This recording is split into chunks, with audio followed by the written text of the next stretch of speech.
E sejam todos muito bem-vindos a mais uma aula aqui no canal Biolodúvidas. Eu sou o professor Rafael Barbosa e hoje eu vou comentar com vocês sobre uma aula de sistema adrenérgico. Sim, por um milagre, hoje nós vamos ter aqui no canal uma aula do curso de farmacologia. Eu sei, eu tô devendo muito tempo essa aula a vocês, mas em virtude da correria, de tudo que estava acontecendo, eu não tive tempo de fazer essa aula com vocês. Mas hoje a gente vai ter uma aula completa aí sobre sistema adrenérgico, tá? Prometo que a aula vai ser rápida, então você vai aprender tudo aí em pouquíssimos minutos. Mas antes, pega teu lápis, pega tua caneta, pega teu caderno para anotar as principais informações. Aqui na descrição desse vídeo eu vou deixar para vocês o slide que vocês vão poder utilizar, vão poder replicar o slide para acompanhar as aulas, tá? Eu vou deixar em PDF para vocês.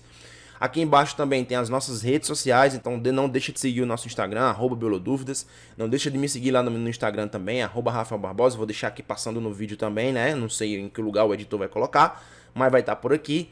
E peço também que você não deixe de se inscrever aqui no canal, para que você tenha essas e outras aulas que estão disponíveis gratuitamente para você. Caso você tenha interesse, clica aqui também no Seja Membro, que lá a gente vai ter diversas outras oportunidades de conhecimento, de levar biologia, farmacologia, microbiologia, química, enfim, o que você imaginar, a gente tá levando para você, beleza? Bom, pessoal, e aí, né, iniciando aqui a nossa aula já direto, já ao ponto, já falei tudo que tinha para falar com vocês. Vamos nessa, não esquece de seguir as dicas que eu falei anteriormente, tá bom? Então, os fármacos adrenérgicos, eles vão atuar em receptores que são estimulados pela norepinefrina, também conhecida como noradrenalina, e pela epinefrina, também conhecida como adrenalina, tá? Os fármacos que atuam como ativadores desse sistema, eles são chamados de simpaticomiméticos, ou seja, eles imitam as catecolaminas, né, no caso norepinefrina e epinefrina, que já atuam diretamente no sistema adrenérgico, tá bom? Então esses ativadores, eles podem ser ativadores de ação direta, de ação indireta e de ação mista. A gente vai falando ao longo da aula qual a diferença entre essas três ações, tá? E aqueles que são bloqueadores, eles são chamados de simpaticolíticos. Então são fármacos que vão inibir a ação das catecolaminas naturais. E aqui eu trouxe para vocês, né, um exemplozinho de medicamentos que nós vamos falando, obviamente, ao longo da aula, né, tanto de ação direta, quanto de ação indireta e tanto de ação mista. Ação mista, para quem não entendeu, ele vai ter tanto uma atividade como ação direta, quanto atividade como ação indireta, beleza?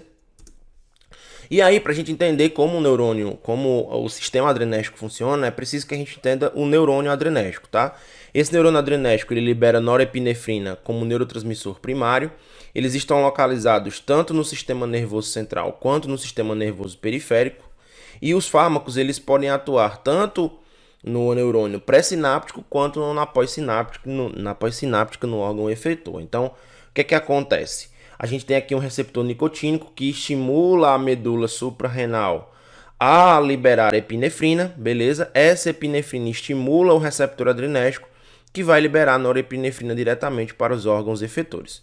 Tudo bem? Então, existe essa característica de o neurônio liberar norepinefrina como um neurotransmissor principal, porém pode acontecer em alguns casos, como é o caso da medula suprarrenal, em que ela libera a epinefrina, tá bom? E aí a gente vai entender quais são as etapas, né, de uma neurotransmissão adrenérgica. Como é que essa noradrenalina ela chega, né, aos receptores, aos órgãos efetores. Beleza, então olha só, a primeira etapa é a síntese, a segunda etapa é o armazenamento, que a gente vai discutir. Terceira etapa é a liberação desse neurotransmissor, quais são as condições para ele ser liberado. Por último, é a ligação da norepinefrina ao receptor, tá? E por último, o destino do neurotransmissor, para onde é que ele vai depois que todo o processo acontece, tá? Então, a primeira etapa é a síntese da norepinefrina. Essa síntese da norepinefrina, ela é dependente da hidroxilação da tirosina. Para quem não lembra, a tirosina, ó, puxando uma setinha aqui para vocês, é um aminoácido, tá? É um aminoácido. Então, essa tirosina é importante, por quê? Porque nessa primeira etapa da síntese da noradrenalina ou da norepinefrina, ela é a etapa limitante. Então, se eu por algum motivo bloquear essa etapa, automaticamente todo o meu processo ficará comprometido, tudo bem? Então, ocorre a hidroxilação, né, da tirosina em dopa, e essa etapa é chamada de etapa limitante, e quem executa esse processo é a enzima descarboxilase de L-aminoácido aromático. Para quem não lembra, a tirosina é um aminoácido aromático e, portanto, ela é metabolizada por essa enzima que posteriormente dá origem à DOPA, tá? Essa DOPA, ela vai ter dois caminhos. Ou ela vai sofrer uma inativação pela MAO, que é a monoaminoxidase, tanto a DOPA quanto a dopamina, que é um metabólito da DOPA, tá bom? E aí, esses metabólitos inativos são excretados pela membrana do neurônio e direcionados à urina, onde são colocados para fora do organismo. Ou essa DOPA ela passa a dopamina e essa dopamina é que vai sofrer a metabolização e transformação posterior em norepinefrina, tá?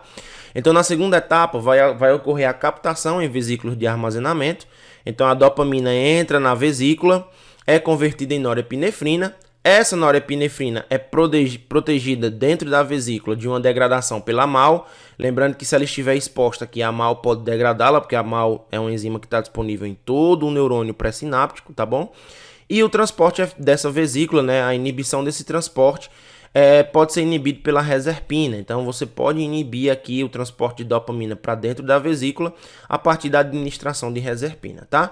Então, nesse processo de armazenamento, então, você tem um sistema específico de transportador de aminas. Lembrando, pessoal, que esses neurotransmissores que eu estou discutindo com vocês são todos neurotransmissores que têm nitrogênio. Então, por isso que são neurotransmissores amínicos, tá? Então, a terceira etapa desse processo é a liberação do neurotransmissor. Essa liberação ela é dependente de um potencial de ação de cálcio. Então, é necessário que haja um influxo de cálcio e quando esse influxo de cálcio acontece, essa vesícula se funde com a minha membrana, né, do neurônio pré-sináptico. Essa fusão permite a liberação do meu neurotransmissor. O meu neurotransmissor, por sua vez, liberado na fenda sináptica, ele tem dois tipos específicos de ligação. Ele pode se ligar no receptor que está inserido no neurônio pré-sináptico, como um retroalimentador positivo, inibitório no caso, né? Ou ele pode se ligar lá no meu órgão efetor, beleza? Então ele vai se ligar lá no receptor que está direcionado para a norepinefrina, tá bom? Então, quando ele se liga nos receptores, aí a gente vai ter uma resposta intracelular. Essa resposta intracelular, ela é caracterizada pelo processo de formação de segundos mensageiros. Segundos mensageiros. O que seria essa formação de segundo mensageiros? Segundo mensageiros nada mais são do que respostas desencadeadas pela ligação do neurotransmissor ao receptor, em que a célula, por ocasionar essa resposta, ela pode direcionar atividades intracelulares diversas, tá bom? Então ocorre a formação de segundos mensageiros, seja pelo AMP cíclico, seja pelo ciclo do fosfatidilnositol. E nesses neurônios pré-sinápticos, como já falei para vocês, existem receptores, que nós vamos falar dele, de uma subfamília alfa, onde se liga essa norepinefrina e ele entra como um retroalimentador inibitório, tá? Depois que essa norepinefrina executou sua atividade, ela precisa ser metabolizada. E aí ela é metabolizada de duas formas. A primeira forma é através da CONT, ou catecol-O-metiltransferase, que é uma enzima que está disponível no espaço sináptico, né, na fenda sináptica, que vai degradar essa norepinefrina em metabólitos inativos que vão ser excretados pela urina.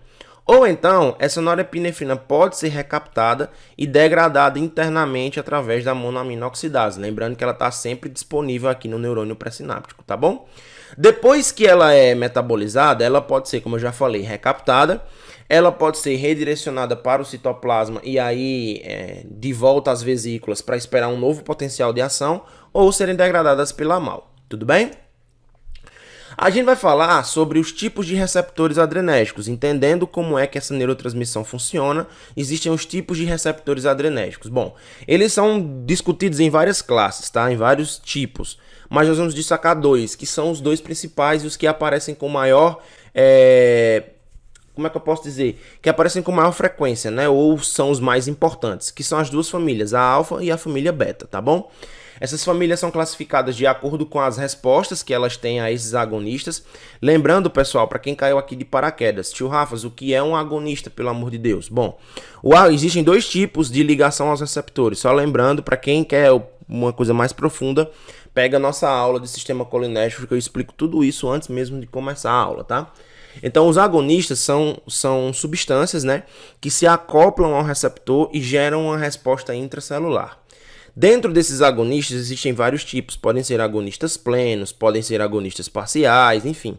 Existe uma série de classificação dos agonistas, mas em síntese, o agonista é uma molécula, é uma substância qualquer, é um fármaco que se liga num receptor e gera uma resposta, tá? Os antagonistas são aquelas moléculas, substâncias, compostos, enfim, que se ligam nos receptores e evitam que essa resposta aconteça, tudo bem? Lembrando que tanto os agonistas quanto os antagonistas, eles modulam respostas que já são fisiológicas. Então ele não inventa uma característica, ele coloca em xeque uma função fisiológica que já acontece normalmente ali na célula, tudo bem? Ele modula isso. E aí, quais são os agonistas adrenérgicos mais importantes? A epinefrina, a norepinefrina e o isoproterenol. Cada um desses grupos, né, de receptores, ele vai apresentar um número específico de subtipos. E como esses receptores são proteínas, obviamente as estruturas dessas proteínas vão influenciar na sua afinidade por fármacos. Por exemplo, muitas vezes, embora alguns outros animais apresentem esses subtipos de receptores, eles apresentam sequências, o que dá a forma da proteína de maneira diferente. Então, aquela catecolamina que no nosso organismo humano, por exemplo, tem uma afinidade, em outro organismo não terá a mesma afinidade, porque o formato do receptor, a estrutura do receptor é diferente por conta de sua sequência de aminoácidos, tá bom? E aí existem os adrenoreceptores alfa, que eles apresentam respostas fracas ao isoproterenol. O isoproterenol é uma catecolamina sintética, tá? Sintética. Mas apresentam uma resposta muito favorável a catecolaminas naturais. Então aqui tá a figurinha para vocês, ó. Ele vai da baixa afinidade até a alta afinidade. E nesse caso, o que é que acontece? A gente tem que ele tem uma baixa afinidade pelo isoproterenol, uma alta afinidade pela epinefrina, tá? Então, digamos que o isoproterenol ele tem uma baixa atividade, a norepinefrina ele tem uma média atividade e a epinefrina ele tem uma alta atividade, na verdade afinidade, tá? Já os adrenoreceptores do tipo beta, os adrenoreceptores alfa, eles se dividem em alfa 1 e alfa 2. Tem o alfa 3, tem outras famílias, tem alfa 1A, alfa 1B, mas a gente não vai discutir especificamente, porque cada estrutura dessa ela é discriminada para fármacos que são seletivos para esses grupos de receptores, tá bom? Então, no decorrer das nossas disciplinas, das nossas aulas, a gente vai discutindo isso. Já os adrenoreceptores do tipo beta, eles têm intensa resposta ao isoproterenol, que é uma catecolamina sintética. O beta 1 tem afinidade maior por norepinefrina e posteriormente por epinefrina, né? Aliás, menor por norepinefrina e maior por epinefrina. Então, no caso do beta 2, a epinefrina é maior que a norepinefrina. E o beta 3 causa lipólise, que para quem não lembra é destruição ou degradação dos lipídios, tá bom? Então ele está ligado à adenilato ciclase, ocasionando o aumento de AMP cíclico. Aqui também está a figurinha mostrando para a gente o seguinte, ó, que os adrenoreceptores em linhas gerais, eles têm uma baixa afinidade pela norepinefrina, uma média atividade pela epinefrina e uma alta atividade pelo isoproterenol. Então, como esses receptores adrenérgicos do tipo beta, eles estão, por exemplo, no músculo cardíaco, a gente já pode presumir que o isoproterenol vai ter aí uma ação muito interessante, né, dependendo do ponto de vista, no músculo cardíaco, tá bom? Aí a gente vai entrar agora nos subtipos desses receptores. Vamos falar primeiro dos subtipos alfa, seguidamente dos subtipos beta, tá? Os receptores alfa do subtipo alfa 1, eles estão presentes na membrana pós-sináptica. Eles ativam proteína G, então são dependentes de proteína G, ocasionando a formação de fosfolipase C, tá? Auxiliam na contração do músculo liso. Já os receptores alfa 2, eles estão nas terminações dos nervos simpáticos pré-sinápticos, tá? Controlam a liberação de norepinefrina, já demonstra como é que esse mecanismo acontece. É responsável por um procedimento chamado de retroalimentação inibitória. Eu já mencionei aqui na aula, mas vou repetir como é que isso acontece. E são encontrados em neurônios pré-sinápticos dos parasimpáticos, né? Pré-sinápticos parasimpáticos, que são aqueles que liberam acetilcolina. Vou deixar aqui no card a nossa aula sobre sistema colinérgico, tá? Inibindo a liberação de acetilcolina. Então, como é que isso funciona? A gente já explicou a síntese da norepinefrina para vocês. Essa norepinefrina, por sua vez liberada, ela vai se ligar possivelmente a dois receptores. Os receptores alfa, que estão na membrana pós-sináptica. E aí esse receptor alfa, ele vai ativar a degradação de fosfosfiterídeos de membrana, de fosfato de inositol de membrana, que vai ser metabolizado em DAG, que é diacilglicerol, e IP3, que é o trifosfato de inositol, tá? E aí, essas formações induzem a liberação de cálcio, que aí vai gerar uma série de reações, né, intracelulares. Já o receptor alfa-2, ele é responsável pela retroalimentação ou retroinibição da liberação de norepinefrina. Então, quando a norepinefrina se liga nele, o neurônio pré-sináptico ele entende, poxa, já liberei norepinefrina demais, então tá na hora de diminuir essa liberação. Por quê? Porque como esse receptor está na presença da fenda sináptica, está lá na fenda sináptica, quando tem muita norepinefrina, ela acaba se ligando. Quando ela acaba se ligando, acaba gerando esse processo de retroalimentação, tá bom? Outras subdivisões que são muito importantes para estabelecer seletividade de alguns fármacos, por exemplo, a tansulosina, que é utilizado para reduzir pressão arterial, tá? Mas também é utilizado na hiperplasia prostática benigna. Deixem aqui nos comentários se essa informação está correta, mas que eu me lembre sim, tá? E também está distribuição desses receptores está ligado diretamente à sua atividade. Então, os vasos sanguíneos e músculos esqueléticos predomina beta 2, mas existe também alfa 1 e beta 1. Já no coração existe predominantemente os receptores do tipo beta 1, tá? E aí a gente vai discutir agora quais são as respostas de ligação a estes receptores. Fisiologicamente, Rafa, o que é que eles podem desencadear em um organismo quando são ativados? Então, essas respostas elas estão ligadas a aspectos fisiológicos, né? E cada um desses receptores gera uma atividade mais importante. Então, por exemplo, o alfa-1 é responsável por vasoconstrição, o beta-1 estimulação cardíaca e o beta-2 vasodilatação. Só que veja, eu coloquei aqui para vocês essa tabelinha, né, nessa figurinha, onde a gente consegue perceber todas as principais atividades de cada um dos receptores quando são ativados. De maneira geral, eles são meio que antagônicos. Eu não vou dizer que são antagônicos, mas digamos que quando um gera um, o outro gera outro. É tipo sistema simpático e parasimpático, tá? Então, por exemplo, o alfa-1 gera vasoconstrição. Gera aumento da resistência periférica, aumento da pressão arterial, causa midríase, que é dilatação da pupila, né? E um maior fechamento do esfíncter interno da bexiga. Já o alfa-2 gera inibição da liberação de norepinefrina, retroalimentação inibitória, inibição da liberação de acetilcolina, também se liga lá nos parasimpáticos, tá? E inibição da liberação de insulina, o que pode causar hiperglicemia, vamos falar disso posteriormente. Já o beta-1 causa taquicardia, aumento da lipólise, degradação dos lipídios, né? Aumento da contratilidade do miocárdio e aumento da liberação de renina, que também vai influenciar no processo de pressão arterial, tá bom? Já o beta-2 ele causa vasodilatação, diminui a resistência periférica, é utilizado como broncodilatador, gera essa resposta de broncodilatação, então fármacos que atingem esse receptor específico já podem ser utilizados para broncodilatação, aumento da glicogenólise hepática e muscular, o que pode ocasionar um efeito de hiperglicemia, aumento da liberação de glucagônio e relaxamento da musculatura uterina, beleza? Porém, todavia, quando esses receptores eles são muito ativados, né, quando eles apresentam muitas ligações sucessivas, eles podem ser dessensibilizados, tá? Essa dessensibilização pode acontecer de três formas e nós chamamos isso de down regulation. Ou pelo sequestro dos receptores, houve internalização desses receptores, então você tem que usar uma dose maior do medicamento e essa dose maior do medicamento pode causar ainda mais uma maior internalização dos receptores, tá? Eles podem ser dessensibilizados, mesmo o meu agonista se ligando, ele não gera uma resposta satisfatória ou suficiente para desencadear a formação do segundo mensageiro, ou a incapacidade de se ligar à proteína G.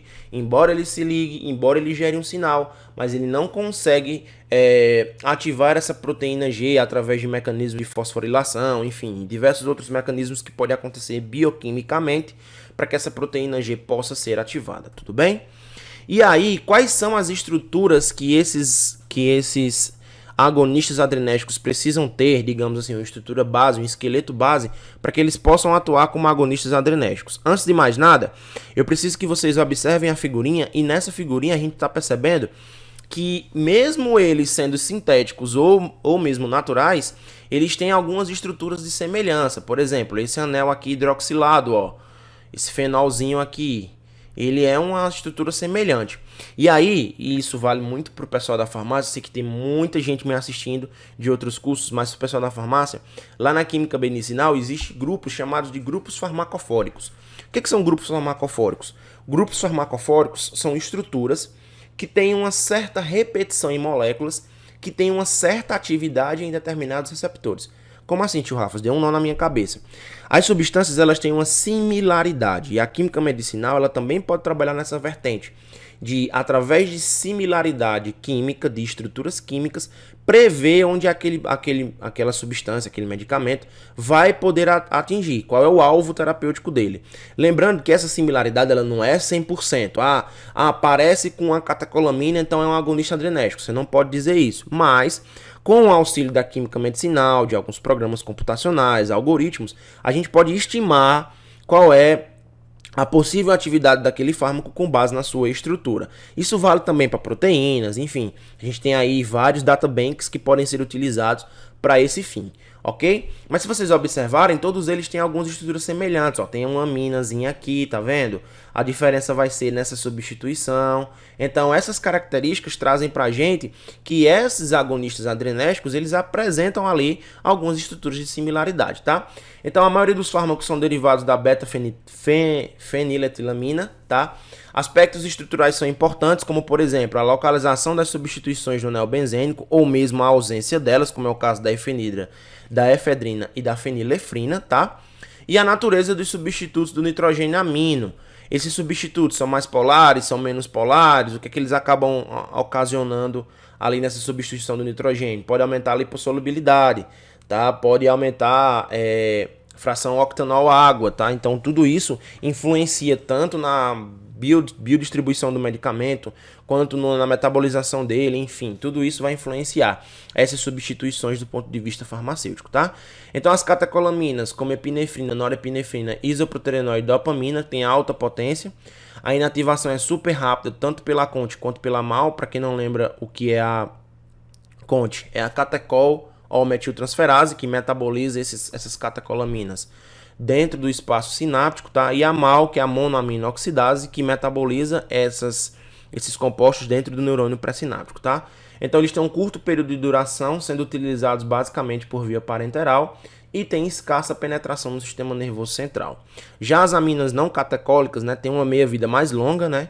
Não são inativados facilmente pela CONT, tem um maior acesso ao sistema nervoso central por conta de sua maior lipossolubilidade, e essa lipossolubilidade se deve aos seus substituintes, que na maioria das vezes a retirada do oxigênio ou a substituição por grupos que sejam mais lipossolúveis ocasionam isso, tá?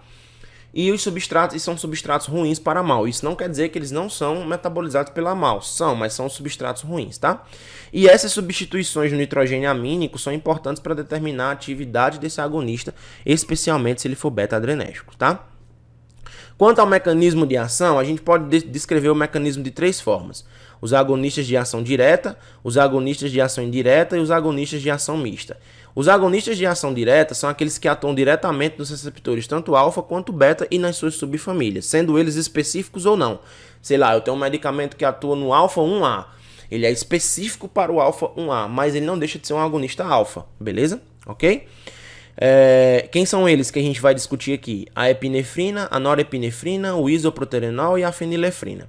Os agonistas de ação indireta são aqueles que podem bloquear a captação de norepinefrina ou promover a liberação de reservas citoplasmáticas ou das vesículas, por exemplo, cocaínas e anfetaminas. Já os agonistas de ação mista são aqueles que estimulam direta e indiretamente. Então vamos lá. Ação direta se liga direto no receptor. Ação indireta, eles aumentam a liberação de norepinefrina, seja pelo aumento do potencial de cálcio, seja pela indução de fusão com a membrana, beleza? E os de ação mista são aqueles que atuam tanto nesses mecanismos que eu mencionei com vocês, quanto diretamente favorecendo a ligação da norepinefrina ou se ligando no receptor adrenérgico diretamente, tá? Então, falando da epinefrina, a epinefrina interage com os receptores alfa e beta. Em doses baixas, reage preferencialmente com beta. Em doses altas, reage preferencialmente com os alfa. As ações a nível de sistema cardiovascular, inotropismo positivo, aumenta a força de contração do músculo, tá bom? Pela infusão de pelo influxo de íons, tá? Aumenta o débito cardíaco, ou seja, a quantidade que entra e que sai de sangue do coração. Aumenta a demanda de oxigênio, e isso deve ser levado em consideração na hora de utilização da epinefrina. Ocasiona a liberação da renina. Contrai as arteríolas e relaxa os vasos, tá? As arteríolas são os vasos arteriais menores e grandes vasos ele acaba relaxando. Já a nível de sistema respiratório, causa broncodilatação e inibe mediadores de alergia. Pode causar hiperglicemia, e esse efeito hiperglicemiante é ocasionado pelo aumento da glicogenólise e diminuição da liberação de insulina. Então, deve-se ter cuidado na administração de epinefrina, principalmente em pacientes diabéticos que não sejam compensados, tá? A lipólise, ele é um agonista nos receptores beta no tecido adiposo, aumentando o AMP cíclico e estimulando a lipase hormônio sensível. Então, a epinefrina ela causa todos esses padrões: aumento da frequência e força de contração, beleza? A pressão sistólica aumenta e a diastólica diminui, e a epinefrina diminui a resistência periférica. Quais são os usos terapêuticos? A maioria desses medicamentos eles são utilizados no tratamento de choque, tá? Ou em procedimentos cirúrgicos específicos. Então, broncoespasmo, asma aguda e choque anafilático, né?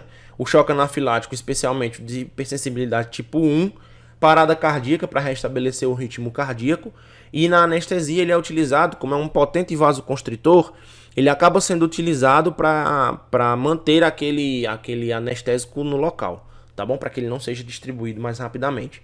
A farmacocinética tem início muito rápido, tem uma curtíssima duração, preferencialmente é administrado por via intramuscular na coxa inferior, para que ele seja disponível por mais tempo, né? Ele fique ali sendo liberado, como a minha vida é muito curta, ele vai sendo liberado para administração intramuscular.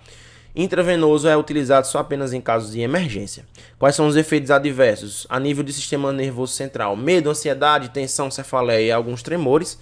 Arritmia cardíaca, observar se o paciente não usa digoxina, porque você pode ocasionar uma parada cardíaca no paciente, tá? Presença de edema pulmonar, e especialmente em pacientes que têm hipertireoidismo, a gente precisa reduzir a dose, porque isso pode ocasionar nesses pacientes uma complicação pulmonar e taquicardia, tudo bem? Então esses são os efeitos da epinefrina. Já na norepinefrina, ele tem uma ligação mais intensa pelos receptores alfa, tá? E as ações cardiovasculares causam vasoconstrição, aumentando resistência periférica, pressão sistólica e diastólica aumentam, diferente do que acontece com a epinefrina. A epinefrina aumenta só sistólica e diastólica ela diminui. Não induz vasodilatação compensadora, como é a epinefrina. Vocês viram lá que ela relaxa os vasos, tá? Aqui não, aqui ela contrai tudo. E gera um reflexo do barorreceptor. Barorreceptores são receptores que são sensíveis à mudança de pressão.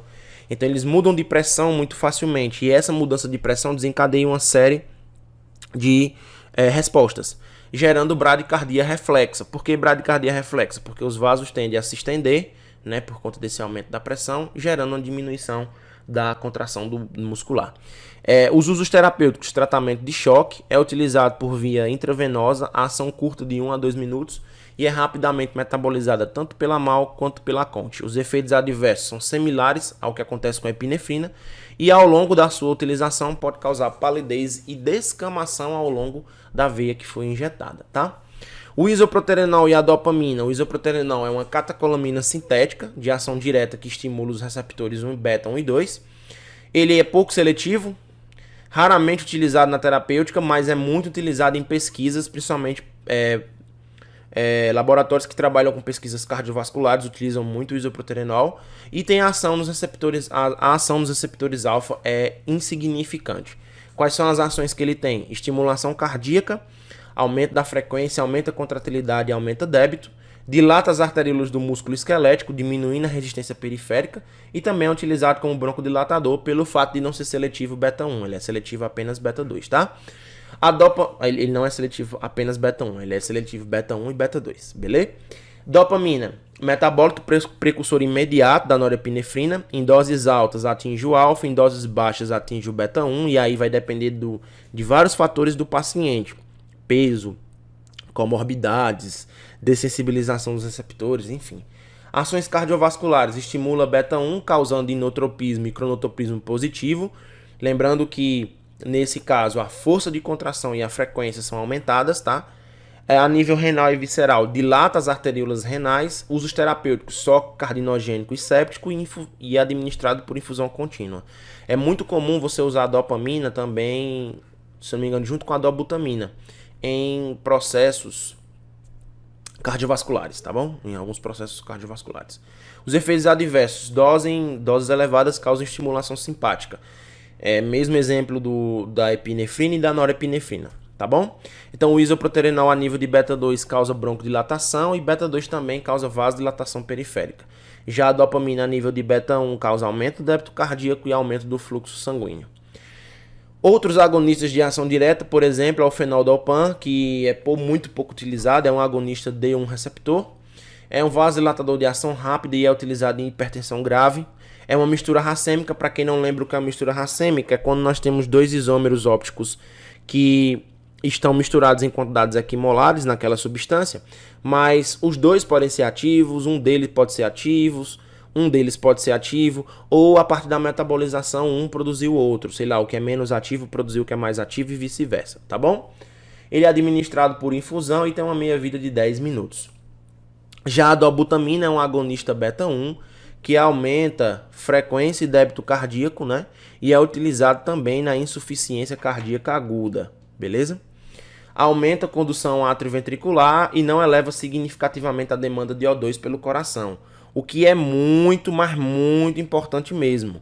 Por que isso? Porque se ele não aumenta a demanda de oxigênio, durante um processo cirúrgico, por exemplo, é muito importante que isso aconteça. Por quê? Porque se essa demanda não aumenta, automaticamente você consegue retornar com o paciente mais fácil, tá bom?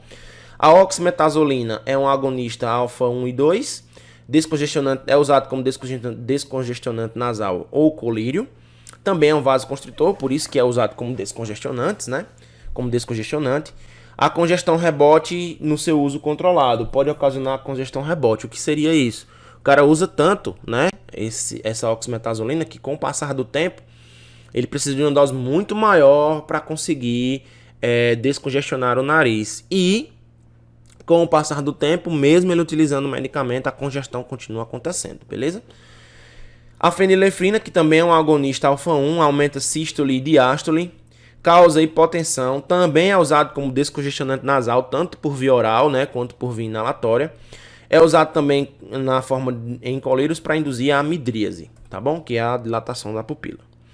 A clonidina é um agonista alfa 2, também usado no tratamento da hipertensão, diminui estimulação simpática para a periferia, pode causar letargia, sedação, constipação e xerostomia. Para quem não sabe o que é xerostomia, aversão à luz, tá? Aversão à luz. O salbutamol e pode causar hipertensão rebote, tá? Pressão baixa tanto que ela aumenta de uma vez. Isso é muito perigoso, a gente sabe. O salbutamol e a terbutalina são beta-2 agonistas de ação curta, são usados como broncodilatadores, né? Existe ele tanto na forma de inalação, aquelas bombinhas como vocês estão vendo aqui, como existe ele também líquido, tá? E também para dispositivos de inalação. Ele é líquido, mas você coloca para inalação na forma de... Eu não sei se é xarope, mas é líquido também. Usos off-labels pode ser utilizado como para relaxamento uterino. Doses altas pode causar ansiedade, apreensão e tranquilidade, taquicardia e arritmia. Eu particularmente já tive uma arritmia por conta de salbutamol, eu tenho um problema respiratório. Então estava desesperado ali na agonia e aí tomei salbutamol demais e acabei tendo uma arritmiazinha.